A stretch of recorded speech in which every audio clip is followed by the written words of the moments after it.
kita pada malam hari ini diberi kesempatan oleh Allah Subhanahu wa taala untuk bisa berkumpul dalam salah satu rumahnya yang agung, ya. Semoga Allah Subhanahu wa taala memberkati pertemuan kita.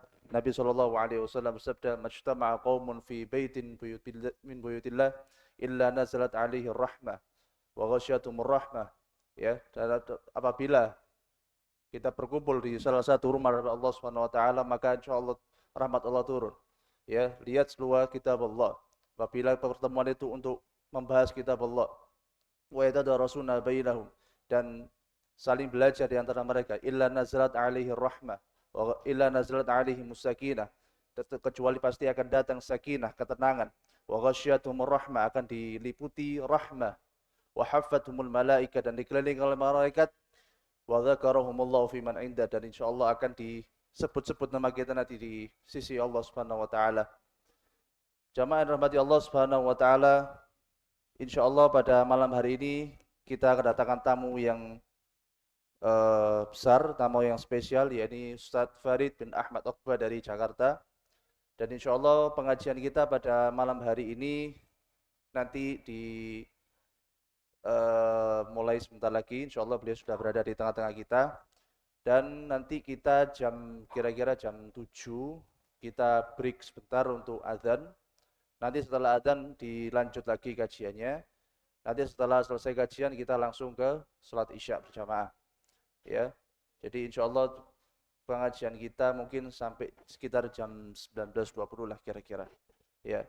Berhubung Ustadz sudah berada di tengah-tengah kita, maka saya selaku MC langsung memberikan kesempatan kepada Al-Ustadz Farid bin Ahmad Oqbah, hafizahullah ta'ala. Pada Ustadz Farid bin Ahmad Oqbah, falyatafaddal mashkura.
Wassalamualaikum warahmatullahi wabarakatuh.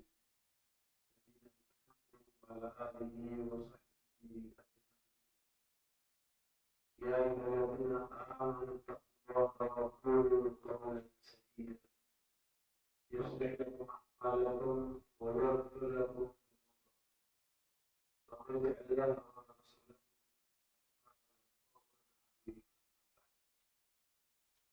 فإن أصدق الحديث كتاب الله وخير الهدي محمد صلى الله عليه وسلم وشر الأمور محدثاتها فإن كل محدثة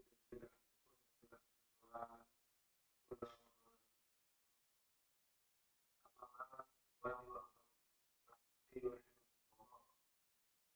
kita syukur kepada Allah kita bersatu di masjid yang mulia ini. Kita merasa negeri yang maju, rasanya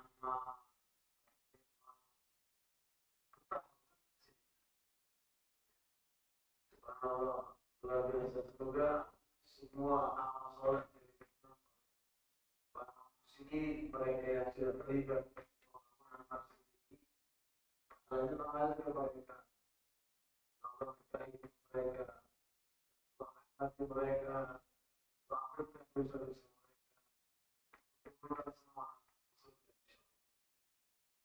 Ikhwan itu kita membahas malam hari ini adalah rajul Islam yang merasakan ukhuwah, dia tidak akan pernah merasakan manisnya. Karena Rasulullah menyatakan la yu'minu ahadukum yuhibbu li akhihi ma yuhibbu li nafsihi. Tidak sempurna iman sampai dia mencintai saudaranya seperti dia mencintai dirinya sendiri. Nanti bisa merasakan ketika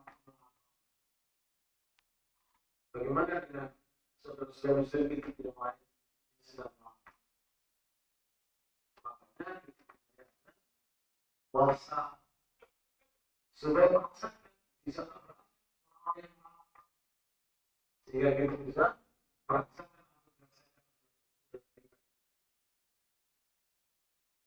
makanya kenikmatan Islam itu bukan hanya ketika sholat sebagai firman Allah, tetapi juga bukan hanya sebagai ikan oleh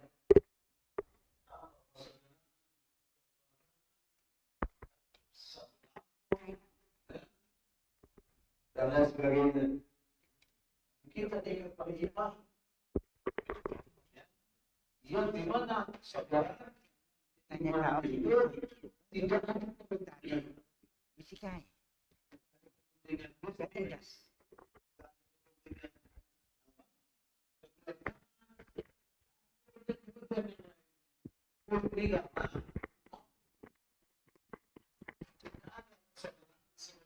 Islam. Makanya panduan persaudaraan dalam Islam itu apa? Ayat 10 surat Al-Baqarah. A'udzubillahi minasyaitonir rajim. Innamal mu'minuna ikhwatun faslihu baina akhawaykum la'allakum hanya saja yang lain tidak ada. Hanya saja itu nama itu dalam bahasa namanya ada terhasil yang lain hakikat orang-orang beriman itu diikat satu persaudaraan.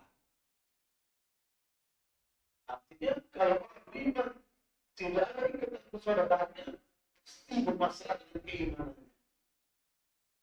Nah cukup antum hanya sholat sendirian, antum bagikan keluarga antum sendirian, iman antum belum beres. Sampai ada ikatan persaudaraan dan kerabat. Betapa nikmatnya antum sholat di masjid. Di masjid ini ada orang kaya, ada yang miskin, ada yang sehat, ada yang sakit, ada yang pangkat, ada rakyat jelata. Kampung semua. Di rumah kami ada 26 jenderal. Tapi ketika kita berada di masjid, hilang sekat-sekat itu. Yang membedakan di luar itu kan pangkat, pakaian, topi, apalah kayak tidak. Ketika masuk ke masjid, lempar semuanya. Semua. Yang datang dulu di depan, yang datang lagi di belakang. Luar biasa Islam. Orang Amerika, ini orang Arab, ini orang India, ini orang Turki, ini orang Jawa, sudah ada sekat. Dan Islam adalah dunia bersama. Ya, makanya ternyata Inggris menakutkan semua. Apa pertanyaannya? Ya. Tidak ada pertanyaan tentang manusia kecuali ada jawabannya dalam Islam. Kalau saya tanya kepada profesor-profesor, ya, coba tunjukkan mana bagian dari Islam yang merugikan manusia. Makanya Islam itu berteroris, Islam itu berkejahatan, itu semua absurd, batil. Wah, mereka. Katakan tidak seperti itu. Mereka mengajukan kepada saya untuk apa itu? Kemarin antara bukan toleransi. Kamu nggak jelas Islam toleransi. Kamu di mana Islam? Dia kan Islam. Orang aman ketika ada peradaban Islam. Kalau ketika ada peradaban Islam, kan yang paling menarik. Seorang Kristen Maroni bahwa ya, bisa cek di internet. Dia menulis kitab ini orang hebat. Namanya Najib Khalifah. Dia satu University Prancis. Ini tujuan gereja untuk membuat tulisan tentang Ahlus Sunnah. Bagaimana sikap Kristen kepada Ahlus Sunnah? Apa yang terjadi dengan Ahlus Sunnah? Membahas panjang lebar saja. Satu kitab berjudul Istiqlal Ahlus Sunnah. Istiqlal Ahlus Sunnah. Ahlus Sunnah sebagai objek untuk dihancurkan oleh kepentingan dunia. Bukan oleh orang Islam. Ya kan? Oleh orang Muslim. Silakan dibaca. Apa kata dia? 5 kekuatan dunia yang ingin menghancurkan Ahlus Sunnah wal Jamaah. Karena yang kepentingan untuk menghancurkan Ahlus Sunnah wal Jamaah Zionis Yahudi. Itu dia. Zionis Yahudi. Makanya semua kekuatan bangsa itu dibentangkan oleh mereka. Lalu saya hancurkan terutama melalui simbol-simbol persaudaraan supaya tidak bersatu dipecahnya. Bahwa menyampaikan kepada di hadapan para tokoh dunia Arab dan kita supaya untuk berkata karena apa yang terjadi Islam itu pertikaian antara pemimpin Islam. Suaranya Ya ini, Ustaz ini aja. Tapi bukan sabotase kan?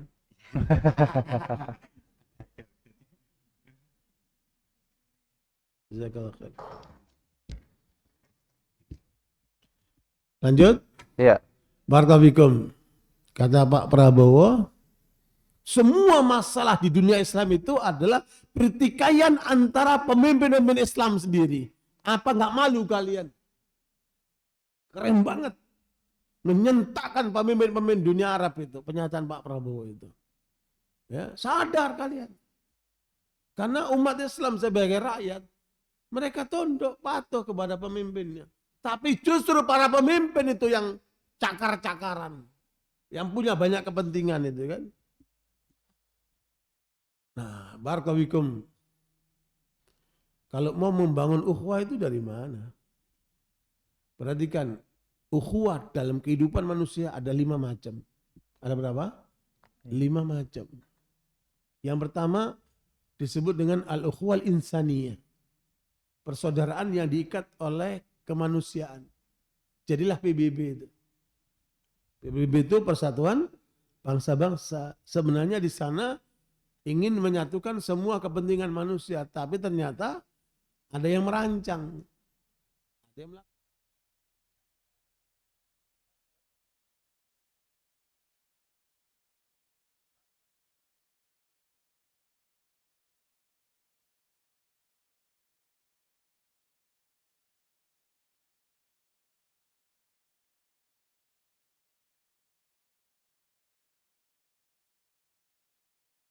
Sampaikan apa keinginan mereka di situ.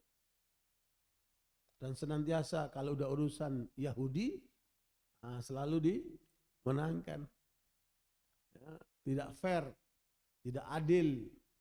Tapi upaya untuk perjuangan harus terus berjalan untuk menegakkan keadilan di tingkat dunia. Karena Islam menekankan apa? Keadilan. Barakallahu ini satu, persaudaraan karena apa? Kemanusiaan. Di mana saja, antum di Amerika, kah, di Rusia, kah, atau di negeri Arab, kah, dimanapun, kalau ada orang manusia yang sakit, antum mampu mengobati, obati dia. Ada orang yang susah, bantu dia. Ya, enggak usah lihat agamanya apa. Itu ajaran Islam. Jangankan manusia, seorang pelacur kata Rasulullah, yang dosanya banyak ini kan, ketika melihat seekor anjing kehausan, kemudian dia turunkan sepatunya ke sumur untuk ngambil air buat memberikan minum anjing ini sampai dia terselamatkan dari kematian kehausan. Kata Rasulullah, dia diampunkan dosa-dosanya oleh Allah. Menyelamatkan apa?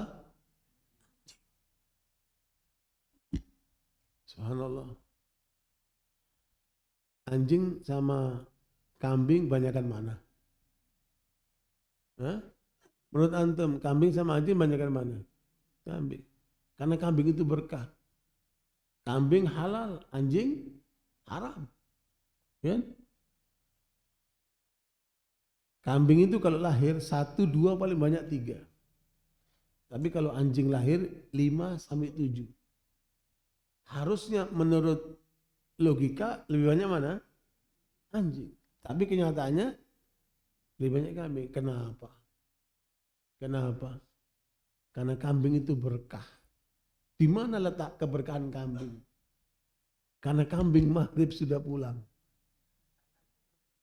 Ya, kambing itu maghrib sudah pulang. Tapi sebelum subuh sudah bangun dia, udah ngembek dia. Tapi kalau anjing mulai maghrib gonggong tuh ganggung, mendekati subuh baru tidur dia. Ada anjing tuh. Beda nggak perilaku kambing sama anjing? Makanya kambing itu berkah. Bagaimana kalau kambing itu dia sholat, dia ngaji Quran, ya dia nggak mau kecuali makan halal, ya, luar biasa. Makanya banyak para nabi itu pengembala. Makanya bantulah manusia yang membutuhkan. Ya, apalagi di negeri kita mayoritas orang susah siapa? Orang Islam. Yang banyak miskin siapa? Orang Islam. Yang banyak ketertinggalan siapa? Orang Islam. Bantulah mereka. Saya ingatkan sama Pak Jokowi di istana.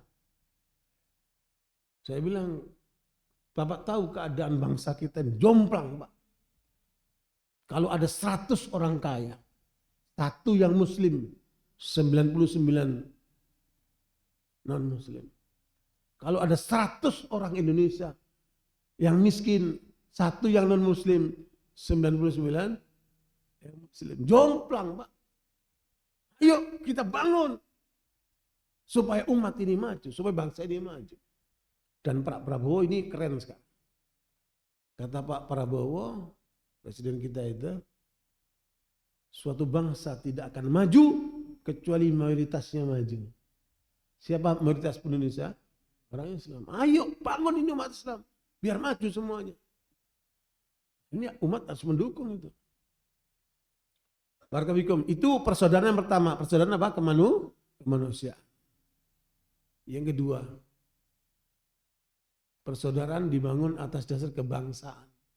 Ada bangsa Indonesia, ada bangsa Arab, ada bangsa Amerika, ada bangsa Cina, ya, diikat oleh apa? Oleh kebangsaan. Ada nggak itu? Terjadilah di dunia ini sekarang. Ya. Kemudian yang ketiga, persaudaraan yang dibangun oleh darah. Oh ini pamanku, ini ponakanku, ini sepupuku. Ya. Ikatan apa? Darah. Ya. Itu persaudaraan diikat oleh darah. Dan yang keempat, persaudaraan diikat oleh profesi. Sesama dokter, sesama insinyur, sesama pedagang, sama ini. Ikatan apa? profesi. Tapi 4 ikatan persaudaraan ini tidak ada akses untuk akhirat. Kecuali yang kelima.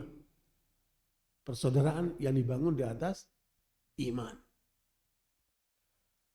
Ini dunia dan akhirat. Subhanallah. Keren banget. Ayat 10 surat Al-Hujurat. Panduan bagi orang beriman supaya selalu membangun persaudaraan. Wa aslihu baina akhwaikum. Kamu perbaiki saudara-saudaramu. Karena kalian itu nggak ada yang sempurna. Ada nggak dari kita yang sempurna? Nggak ada. Kita punya kelemahan, punya kekurangan. Ya. Suami istri saja punya kelebihan, punya kekurangan. Gak akan mungkin mereka itu menjadi rumah tangga yang harmonis kalau tidak menerima kelebihan dan kekurangannya. Begitu pula kita sebagai umat Islam. Kita punya kelebihan, punya kekurangan. Tetapi bagaimana kemudian gak usah kekurangannya diangkat-angkat, dikembangkan untuk menjatuhkan. Nah ini keliru itu. Ya. Yang salah, yang kurang luruskan. Makanya Imam Syafi'i mengatakan sama murid-muridnya, kalau kalian negur saya, jangan di depan orang banyak. Nanti saya akan malu. Ya kan? Kamu juga kalau ditegur depan orang banyak kan malu. Ya kan? Makanya kalau negur orang, nampak mata.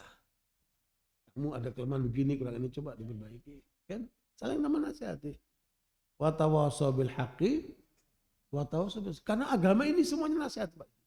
Isi agama ini semua nasihat. Ya, baik untuk umat Islam, untuk seluruh masyarakat, untuk pemimpin, ini semua diberikan. Nasihatlah. Kalau yang nggak lurus, luruskan. Yang nggak kuat, dikuatkan. Saling melengkapi. Sebab kalau sudah dasarnya iman, beda dengan 4 kepentingan tadi itu. Semua duniawi tadi itu, yang 4 itu. Tapi yang kelima, duniawi dan ukhrawi. Karena persaudaraannya tidak dibangun di atas kepentingan, tapi karena Allah. Itulah yang menjadikan persaudaraan dalam Islam itu indah sekali. Tidak ketemu contoh persaudaraan seperti antara kaum Muhajirin dan Ansar. Di peradaban mana di dunia ini seperti yang terjadi persaudaraan dengan kaum Muhajirin dan Ansar. Luar biasa. Sampai Will Durant dalam buku The History of Civilization itu menyebutkan bagaimana hebatnya peradaban Islam. Ya. Makanya sekalian kita jangan inferiority complex, kita jangan merasa rendah diri. Umat Islam ini umat yang hebat. Dunia ini menunggu peranan umat Islam. Konsep komunisme sudah gagal. Telah membunuh ratusan juta manusia. Itu komunisme itu. Runtuhlah Balkan, runtuhlah Eropa Timur. Betapa kejamnya itu. Uni Soviet waktu di Afghanistan itu. 1 juta lebih orang dibunuh oleh mereka. Dengan kekejaman yang luar biasa. Itu hasil komunisme itu. Sekarang Xinjiang mengalami penderitaan di Cina itu oleh pemerintahan Cina.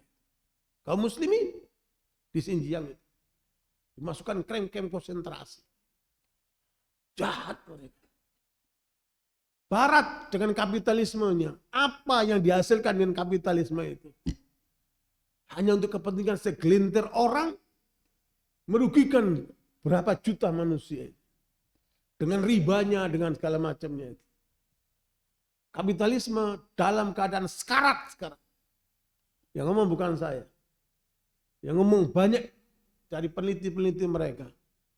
Profesor W. Huffman, mantan duta besar Jerman yang masuk Islam, dan dia pernah menjadi sekjen NATO. Bukan orang sembarangan. Karangannya banyak. Dan dia memperkirakan keadaan peradaban barat dan kapitalis itu sekarang sudah dalam keadaan sekarat dan akan muncul nanti peradaban Islam. Itu perkiraan dia. Dan di mana akan muncul peradaban Islam yang akan besar itu Kata beliau di Amerika. Di Amerika. Buchanan sebagai penasihat 3 presiden Amerika, pemikir Amerika, dalam bukunya The Death of the West, kematian bagi Barat, juga menyebutkan peradaban Barat sedang menuju kepada kematian. Tinggal peranan umat Islam. Mereka menunggu konsep umat Islam itu. Makanya banyak orang tidak mempelajari Al-Quran, nggak mempelajari Sunnah, nggak mempelajari Islam. Tapi mereka melihat dari lembaran-lembaran yang ada dalam kehidupan umat Islam. Makanya jadilah duta-duta Islam yang benar. Baik pemikirannya, ucapannya, perbuatannya, ya, yang elegan, ya, untuk bagaimana menyelamatkan manusia yang banyak itu. Karena itu saudara sekalian, dan pandangan mereka tertuju kemana? Ke Indonesia. Saya ikut beberapa kali pertemuan ulama dunia. Betapa besar harapan mereka. Islam itu bangkit dari bangsa Melayu ini. Ya, meskipun realitasnya masih harus ditingkatkan kualitasnya, kan? Sadarannya dalam berislam ini. Dan Islam tidak pernah merugikan orang lain. Ya, tinggal yang terjadi sekarang itu kan framing. Ya, mereka merancang sedemikian rupa, kemudian umat Islam di framing. Seakan-akan sama ketika penjajah kan, pejuang dibilang apa? Ekstremis, pemberontak segala macam. Nanti kalau udah menang, jadi apa itu? Pahlawan. Sama seperti Jolani kemarin disebut apa? Teroris. Sekarang menang, udah ditarik itu. Itu dan terorismenya itu. Begitulah bahasa kalah dan menang itu sudah merubah semua tatanan dan media yang ada di dunia ini. Tapi tetap kita nggak urusan dengan manusia. Yang kita lakukan karena Allah, ikuti syariat Allah. Dan Allah lebih tahu tentang kebutuhan manusia ini kan. Makanya sekalian bangun Islam jangan sekedar cuman buat diri sendiri. Tapi Islam yang universal. Wa ma arsalnaka illa rahmatan lil alamin. Lil alamin. Nabi Muhammad diutus untuk seluruh alam semesta. Kata Nabi, ana rahmatun muhda. Aku rahmat yang dihadiahkan kepada umat manusia. Bahkan Nabi mengatakan, bu'ithu ila thaqalain. Aku diutus kepada 2 makhluk, jin dan manusia. Antum pernah dakwah sama jin? Pernah enggak antum dakwah sama jin? Pernah enggak antum? Ana dakwah sama manusia dan jin. Ya. Kenapa? Setiap antum ada 1 jin. Ya. Yang tidur di pengajian ini pasti jinnya yang bergerak. Ya. Setiap orang ada 1 jin. Makanya dakwain tuh jinmu itu supaya masuk Islam. Nah, tandanya antum jinnya kuat ketika adzan subuh nggak bangun. Padahal rumahnya dekat masjid. Subhanallah. Itu kenapa? Jinnya dominan itu. Ya, wa may ya'shu an dzikrir rahmani luqayyid lahu syaitanan fa huwa lahu qarin. Surat Az-Zukhruf ayat 36. Ketika seorang itu lalai, dia sedang diberdaya oleh setan sebagai korin yang ada di dalam dirinya. Tidak ada 1 jinnya. Makanya lemahkan jin di dalam diri kita sampai dia nggak berdaya untuk menggoda kita. Memakan bismillah, makan alhamdulillah. Selalu nyebut nama Allah. Jangan kasih kesempatan dia. Terus minum tangan kiri setan tuh. Ya. Kemudian tidur nggak pakai baca doa, langsung tidur aja. Subuhnya kelewatan, dikencingin sama setan tuh. Makanya pengurus masjid ini bukan hanya membangun indah masjidnya, tapi bagaimana memakmurkan masjid. Terutama apa? Sholat subuhnya seperti sholat Jumat. Keren banget. Ya. Kalau Masjid At-Taqwa ini berhasil merubah mindset masyarakat, kesadaran masyarakat umat ini sehingga sholat subuhnya seperti Jumat. Nah, ini baru berhasil pengurus apa? Masjid At-Taqwa. Jangan kalah sama Joko Karyan. Ya. Jadikan ini Joko Karyanya Jawa Timur. Bisa kan? Bisa. Udah capek-capek bangun bagus-bagus gini. Ya. Cuman pengajian tidak. Jinnya yang berperanan. Ya. Makanya ketika Rasulullah membangun masjid, bukan sekedar tempat sholat. Masjid itu multifungsi. Peradaban Islam dibangun oleh Rasulullah dari masjid. Dihadirkanlah 70 orang miskin-miskin dari berbagai daerah. Tinggal di masjid. 70 orang. Namanya Ahlus Suffah. Ketuanya siapa? Abu Hurairah. Ditunjuk Nabi ketuanya Abu Hurairah. Yang memimpin 70 orang miskin. Terus dari mana mereka makannya? Dari masyarakat. Siapa yang punya rezeki, punya kurma, gantungin di situ buat orang-orang makan. Kalau malam orang punya rezeki banyak, bawalah 5 orang, 3 orang makan di rumahnya. Ditanggung renteng. 7 bulan renteng gantian ditanggung renteng. Abu Hurairah cerita, 3 hari saya nggak makan. Bayangkan dia penuntut ilmu, deketin Abu Bakar nggak diajak makan. Deketin Umar nggak digubris. Kan biasanya apa namanya? Dan mereka itu anti minta, Pak. Bilang anak lapar, nggak ada. Orang Muslim itu mulia dia. Biar dia lapar dia tahan daripada harus apa? Dia ngomong, dia minta nggak mau minta dia. Terjadi sampai 3 hari kata Abu Hurairah, tidak ada yang ngasih makan, tidak ada yang ngajak makan, sampai mukanya pucat. Antum bisa bayangkan 3 hari, insya Allah antum 2 hari udah pucat. Ini 3 hari tuh. Hari ketiga dia nggak makan itu, dia sholat di belakang Rasulullah. Rasulullah kalau dia sholat, menghadap zikir, menghadap ke belakang, sambil zikir lihat mukanya. Ya, kelihatan nih, muka bermasalah kelihatan semuanya. Nah, lihat mukanya Abu Hurairah, ini nggak normal. Muka pucat karena lapar. Ya, Rasulullah kemudian mengasih isyarat, ya Abahir, nanti habis sholat ke rumah. Alhamdulillah. Bahagianya dia bakal apa? Makan kan. Subhanallah. Setelah sholat isya, sholat sunnah, Nabi pulang ke rumahnya, Abu Hurairah nyusul. Abu Hurairah ngetok, dimasukkan ke rumahnya, Rasulullah tanya, berapa banyak temanmu itu yang belum makan? Banyak ya Rasulullah. Kata Nabi panggil semuanya. Dalam benaknya Abu Hurairah, lu dapat apa? Kalau segitu banyak, nanti berapa banyak makan kan? Udah cuy di 3 hari nih. Akhirnya masuklah rombongan itu ke rumah Nabi. Kemudian Nabi keluar bawa 1 teko. Teko kecil. Sama apa? Cangkirnya. Teko ini isinya susu. Nah, susu itu minuman tapi mengandung makanan bergizi dia. Rasul panggil, ya Abahir ta'ala. Kamu ke sini.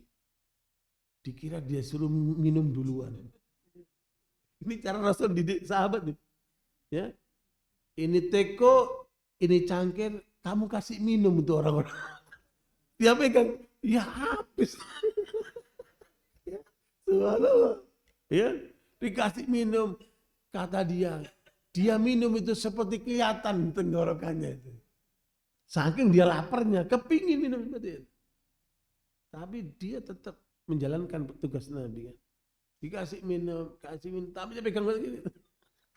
Habis kan? Kata Abu Hurairah sampai semuanya minum. Tapi masih mengalir terus si teko itu. Kemudian Rasul mengatakan, sekarang kamu minum. Abu Hurairah minum lagi, sampai kelempokan. Ya Rasulullah, udah kenyang banget. Cukup ya Rasulullah. Alhamdulillah. Baru terakhir Rasulullah minum. Itu pemimpin. Minum apa? Terakhir. Coba persaudaraan aja itu indah banget. Indah banget. Jadi sekalian, itu masjid itu menjadi fungsional untuk para penuntut ilmu. Nah itulah nanti cikal bakal pesantren. Dari situ tuh. Nanti cikal bakal apa?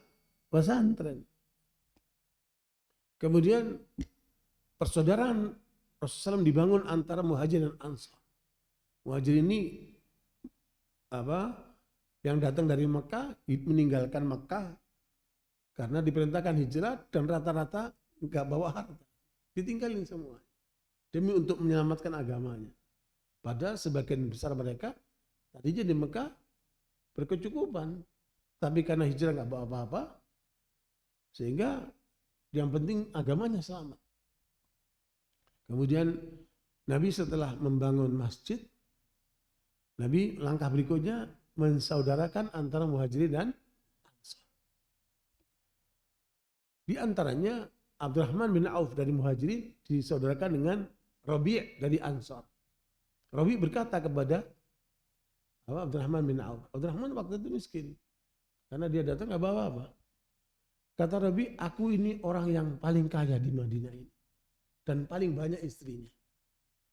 Kalau kamu, karena sudah disaudarakan dengan aku, kata Rabi' alaihissalam, mana hartaku yang kamu inginkan, kamu ambil. Mana istriku yang kamu mau, saya cerai, kamu nikahi. Ada nggak peradaban manusia kayak gini, Pak? Dalam kehidupan manusia ada nggak peradaban seperti ini? Subhanallah. Sampai turunlah ayat ke-9 surat Al-Hasyr. Wa yu'thiruna ala anfusihim walau kana bihim khasas. Mereka mendahulukan saudaranya meskipun mereka membutuhkan. Luar biasa. Tapi seorang muslim tidak boleh menggunakan kesempatan dalam kesempitan. Dia manusia terhormat. Kata Abdurrahman bin Auf, barakallahu fi malika wa ahlik. Semoga Allah memberkahi hartamu dan istri-istrimu. Saya nggak butuh itu. Tunjukkan pasar, aku akan dagang. Mulia jiwanya, Pak. Dia nggak suka minta-minta. Nabi mengajarkan para sahabat itu tidak boleh minta-minta. Sampai para sahabat itu, kalau sekarang mereka sedang berada di atas kuda, pecutnya jatuh, dia nggak akan minta, tolong ambil pecut. Enggak, dia turun sendiri, dia ambil. Dia nggak suka minta sama orang. Nggak mau minta tolong sama orang. Nah itu jiwa mulia dia. Nabi mendidik seperti itu. Nah, barakallahu, maka Abdurrahman bin Auf mulai dagang dalam sepekan dia sudah untung. Dan keuntungan itu dia gunakan untuk melamar dan menikahin. Dari situ mulai berkembang sampai jadi pengusaha besar nih, Abdurrahman bin Auf. Sampai pada masa Umar Khattab radhiyallahu anhu terjadi paceklik panjang. Orang susah. Dalam kondisi seperti itu datang 700 ekor onta dengan bawaannya barang-barang dagangan yang dari Syam. Orang kemudian mengeluh, bin Auf, semua sedang kesusahan, sementara dia hartanya melimpah. 700 ekor dengan barang-barang yang dia bawa. Semua muji-muji. Tapi Aisyah radhiyallahu anha menyampaikan pernyataan, kasihan Abdurrahman bin Auf. Karena aku mendengarkan Rasulullah mengatakan Abdurrahman bin Auf akan masuk surga dengan merangkak. Dan jangan salah ya, Abdurrahman bin Auf termasuk 10 sahabat Nabi yang dijamin surga. Cuman lewat Aisyah anha, beliau dapatkan pernyataan Nabi, dia akan masuk merangkak. Kira-kira antum masuk surga merangkak mau nggak? Hah? Ya, maulah masuk surga, hatta merangkak. Ya. Karena kualitas kita jauh dari Abdurrahman bin Auf, kan? Yang penting masuk, hatta merangkak mau gitu kan. Tapi sebagai seorang Abdurrahman bin Auf, ketika mendengarkan informasi itu, dia langsung bergegas mencumai Aisyah. Apa benar engkau mengatakan seperti itu? Iya, aku mendengarkan Nabi menyatakan seperti itu. Dan jangan lupa sekalian, tidak ada sahabat yang berani menjadi imam makmumnya Rasulullah. Kecuali Abdurrahman bin Auf. Satu-satunya sahabat yang pernah menjadi imam makmumnya siapa? Rasulullah. Jadi waktu itu sudah adzan, sudah waktunya qomat, Rasulullah belum datang. Ada yang qomat cepat, Abdurrahman menjadi imam, Rasulullah datang terlambat. Tapi tidak ditegur. Satu-satunya sahabat Nabi yang pernah menjadi imam, makmumnya siapa? Abdurrahman bin Auf. Dan ketika Aisyah mengatakan, iya, aku mendengar Rasulullah menyampaikan seperti itu. Kalau begitu, seluruh dagangan itu 700 onta dengan seisinya aku berikan fisabilillah. Semoga aku masuk surga. Kap berjalan kaki. Tidak merangkak. Coba. Antum, kita semuanya mau masuk surga lewat mana? Lewat mana?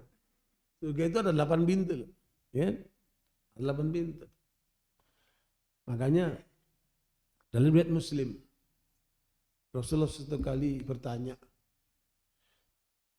udah masih Isya belum ya? Rasul bertanya, siapakah hari ini yang sedang puasa? Maksudnya puasa sunnah. Abu Bakar mengatakan, saya ya Rasulullah. Rasul bertanya lagi, siapa yang hari ini sudah bersedekah? Abu Bakar mengatakan, saya ya Rasulullah. Yang ketiga, siapa yang hari ini sudah mengunjungi orang sakit? Abu Bakar mengatakan, saya Rasulullah. Nah, kita stop dulu, break dulu, kita dengar adzan, nanti kita lanjutkan insyaallah 9.20 kita salat berjamaah. Jazakumullah khair.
Alhamdulillah, wassalatu wassalamu ala Rasulillah wa ba'd. Kita lanjutkan dikit.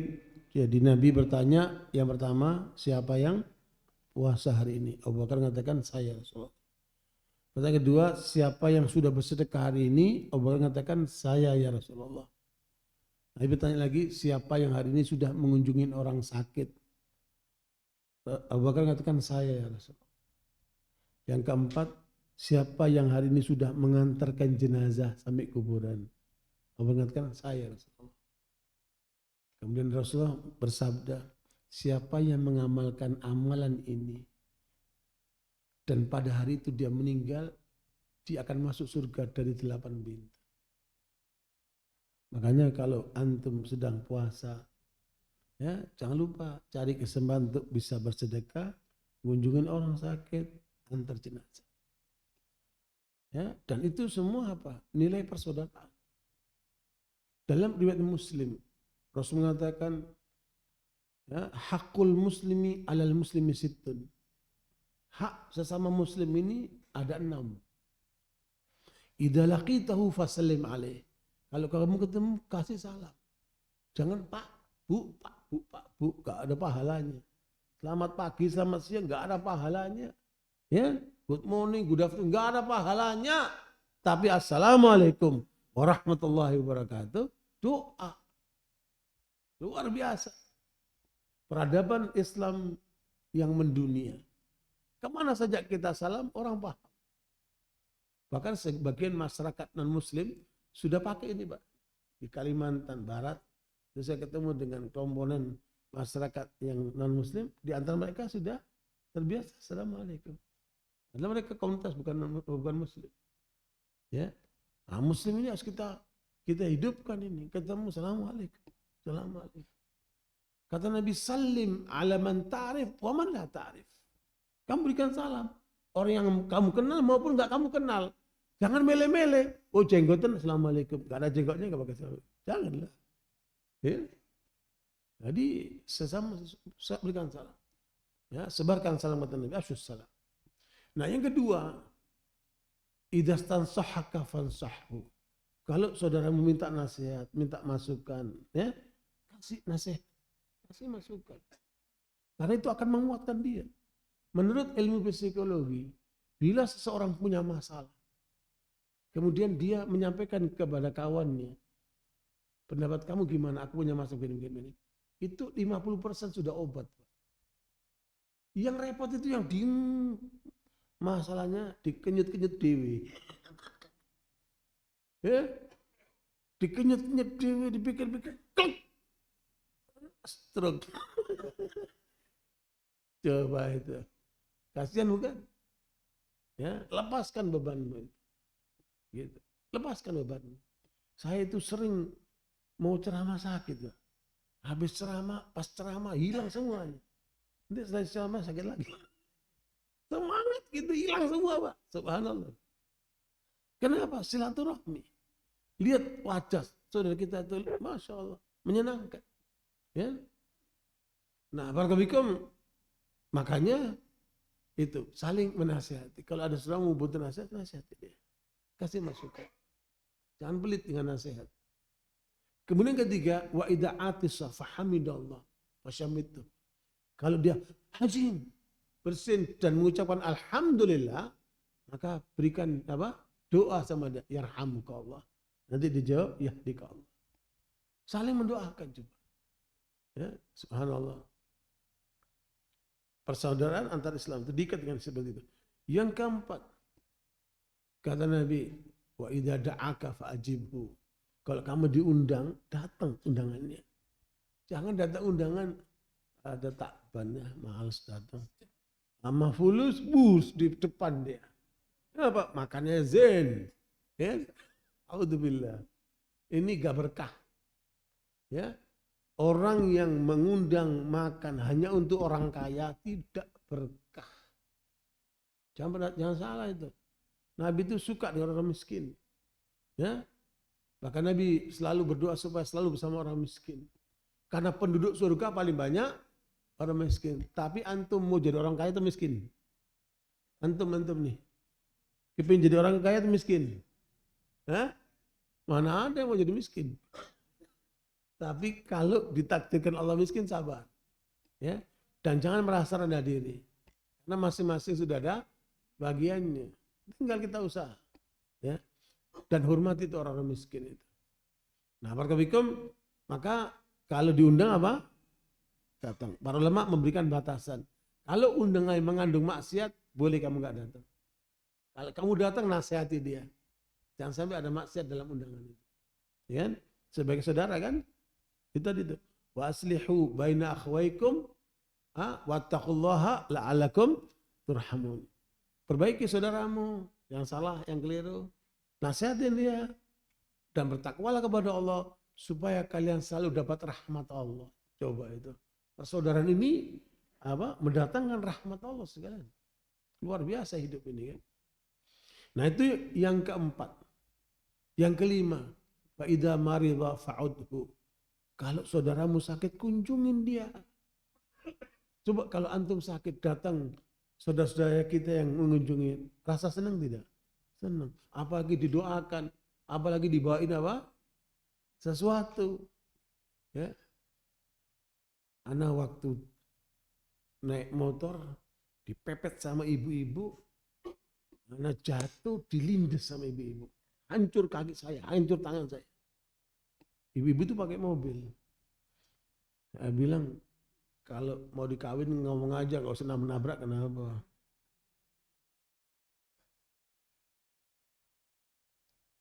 Terus saya dirawat di rumah sakit, nggak punya duit.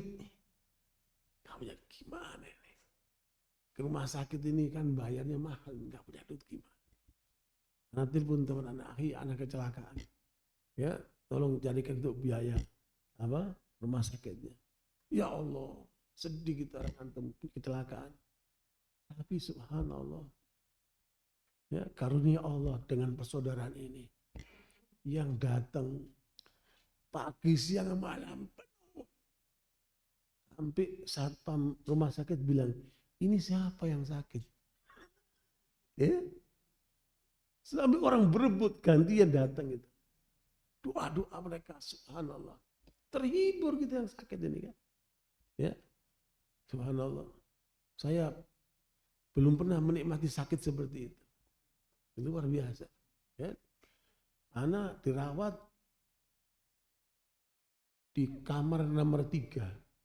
Satu kamar 3 orang atau 5 orang. Nah, di antara pengunjung itu langsung diambil alih, suruh pindahin saya ke VVIP. Oh, lo kayak raja. Itu arti persaudaraan tuh. Luar biasa. Seperti itu dia nggak merasa sakit kita kan. Karena banyak saudara. Subhanallah. Nikmat betul saudara. Nah, faidah mata fasyayyi'uhu. Kalau saudaramu itu meninggal, antar jenazahnya sampai kuburan. Ini yang terjadi di tempat kami di Bangil. Ya, waktu ibu saya meninggal dunia, saya masih di Jakarta. Tapi kawan-kawan di Bangil cekatan sekali. Ya, mereka kirim piring-piring ke rumah, kirim makanan, kirim, subhanallah, diambil alih semua. Kita nggak boleh masak, nggak boleh apa. Semua diambil alih. Kuburan diurusi. Jenazah disiapkan mobil ambulannya. Keluarga tidak terbebani sama sekali. Coba kalau kita yang mengalami seperti itu, merasa apa? Alhamdulillah kita punya saudara. Coba kalau kita di takwa, bikinlah seperti itu. Setiap orang ada kesusahan, bantu dia. Jangan sampai keluarganya masak, kita masakin. Kita kirim itu makanan. Kita urus itu jenazahnya. Kafannya segala macamnya. Itulah arti persaudaraan. Betapa nikmat arti persaudaraan dalam Islam. Dan nggak ada tujuan apa-apa. Nggak ada tujuan apa-apa. Lillahi ta'ala. Ya? Subhanallah. Dulu kita mengadakan Islamic Society di Australia. Itu saya imam pertama kali di situ. Karena gerakan umat itu luar biasa. Yang nggak punya kerjaan kita carikan kerjaan. Suami istri yang kita dengar ribut mau cerai kita kembalikan lagi, kita satukan. Ya, kita masuk ke komunitas-komunitas. Komunitas Padang, komunitas Jawa, komunitas ini, komunitas itu. Kita satukan, ayo kita untuk Islam. Udah nggak ada lagi sekat-sekat. Luar biasa indahnya, makmur masjidnya. Kita rekreasi bareng-bareng. Luar biasa. Artinya hubungan kita itu bukan cuma sholat saja gitu loh. Kita harus ada hubungan kemanusiaan, ke sosial, segala macam itu. Ya, luar biasa. Saling menguatkan. Apalagi nanti berlanjut dengan anak-anak kita. Antar anak kita, mereka bersaudara, mereka cucu kita seperti itu. Luar biasa itu. Dan itu hidup jadi ringan. Makanya Allah ingatkan kepada Rasulullah. Ya, surat Al-Kahfi ayat 28. Untuk menjaga komunitas ini. Wasbir nafsaka ma'alladzina yad'una rabbahum bil ghadati wal 'ashyi yuriduna wajhah wa la ta'du 'ainaka 'anhum turidu zinatal hayatid dunya wa la tuti' man aghfalna qalbahu an dzikrina wattaba'a hawahu wa kana amruhu furata. Pada ayat 28 surat apa? Al-Kahfi. Bersabarlah engkau wahai Muhammad bersama dengan komunitasmu yang berdakwah pagi dan sore hari karena mereka mengharap ridha Allah. Indah, Pak. Persaudaraan karena Allah itu indah. Itu baru di dunia. Yang tidak merasakan manisnya persaudaraan, ada yang salah dengan imannya. Kumpul di masjid, kalau nggak ketemu si fulan, mana si fulan? Kalau sakit kita kunjungi, bahagia sekali dia. Kalau nggak ada kita tanyakan, luar biasa perhatiannya. Kadang-kadang saudara kita belum tentu seperti itu. Itu ikatan iman. Maka bersabarlah engkau Muhammad bersama komunitas sahabat-sahabatmu di waktu pagi dan sore hari. Mereka berdakwah jalan Allah, mengharap ridha Allah. Jangan kamu berpaling dari mereka hanya karena tertarik dengan dunia. Nabi diingatkan. Karena yang memalingkan persaudaraan apa? Sibuk dunia, lupa saudara, lupa komunitas, lupa kebersamaan. Otaknya cuma bisnis, proyek. Akhirnya klik. Terus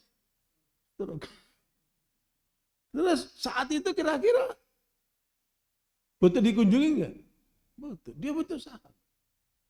Ya, butuh untuk kebersamaan. Makanya saudara sekalian, persaudaraan ini harus kita bangun sedemikian kuat. Ya. Cuman yang kita kurang itu persaudaraan dalam hal yang lebih luas. Persaudaraan dalam ekonomi. Ini yang belum kita temukan. Kalau persaudaraan dalam ekonomi, ayo kita bikin pasar halal. Kita ngumpul di situ. Kita bikin perdagangan di situ.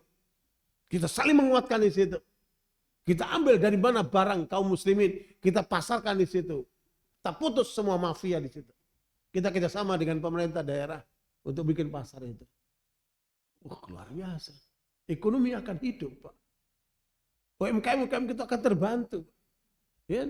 Barang-barang asing itu biar kita singkirin. Kita barang rakyat Indonesia dulu kan.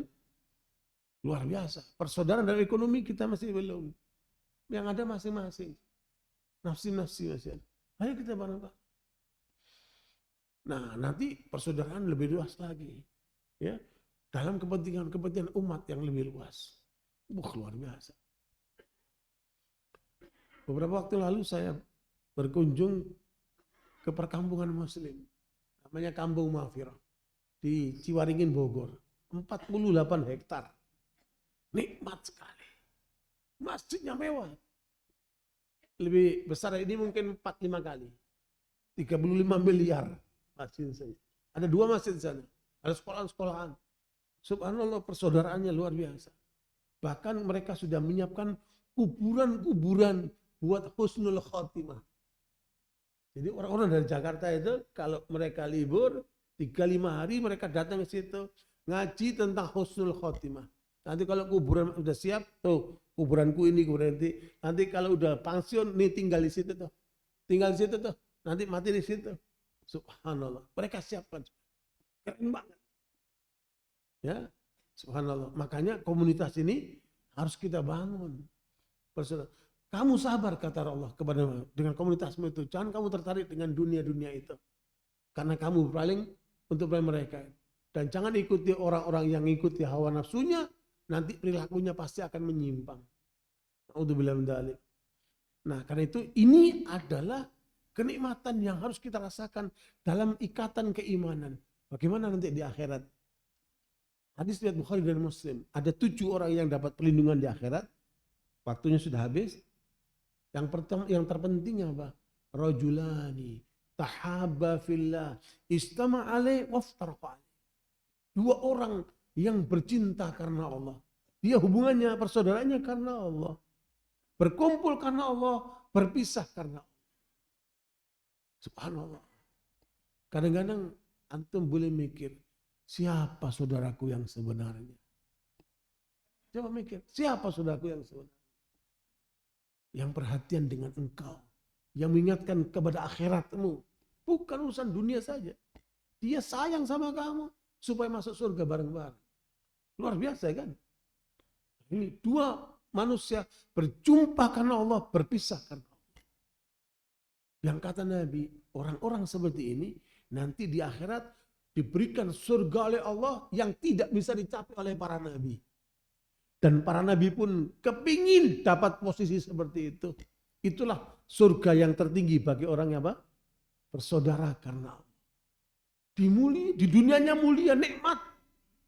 Kalau kita bersama orang beriman itu, karena nggak ada kepentingan. Tidak ada kepentingan. Nanti di surga paling tinggi itu. Subhanallah. Betapa nikmatnya persaudaraan karena Allah. Makanya kalau kita lihat kehidupan dunia ini. Ya, tipu menipu aja Pak. Fata morgana. Ya, ujung-ujungnya capek. Ngadepin dunia capek. Tapi kenikmatan iman. Subhanallah. Sampai saya simpulkan, ini kesimpulan saya. Bapak boleh pendapat, Bapak setuju boleh tidak. Ini hasil kesimpulan saya. Hidup yang nikmat itu tinggal 6. Berapa? 6. Yang pertama nikmatnya iman. 24 jam. Yang kedua nikmatnya ilmu. Selama kita berinteraksi ilmu asik, nikmat. Yang ketiga nikmatnya keluarga. Ketika antum sakit, ketika antum susah, siapa yang ngurus antum? Orang lain. Keluarga lah. Subhanallah. Ya, itu kenikmatan. Yang keempat, nikmatnya sahabat. Sahabat karena Allah. Nikmat yang luar biasa. Nah, makanya yang sering-sering sering kumpul ya, sering-sering bareng-bareng, sering-sering kemana gitu kan. Nah, yang kelima kuliner. Wallah zen. Cao-cao lah. Ya. Kuliner sono nikmat kan? Selama halal nikmatin itu. Kan?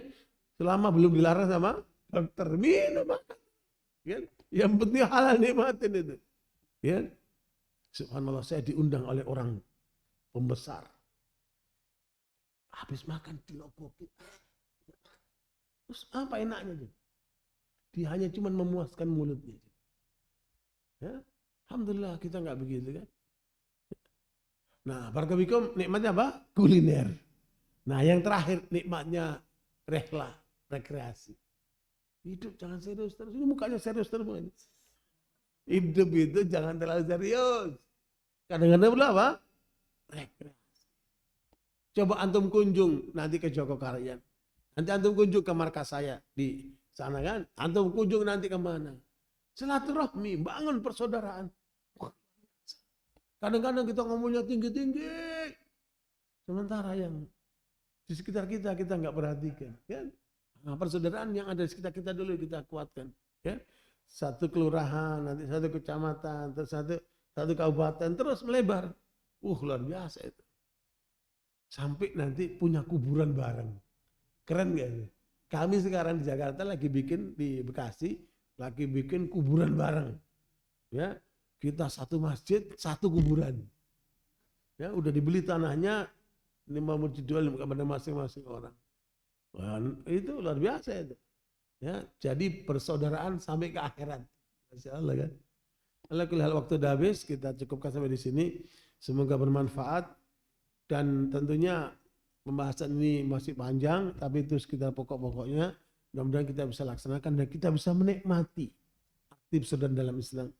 Jazakumullah khair atas undangannya. Subhanakallah wa bihamdika asyhadu an la ilaha illa anta astaghfiruka wa atubu ilaik. Walhamdulillah. Wassalamualaikum warahmatullahi wabarakatuh.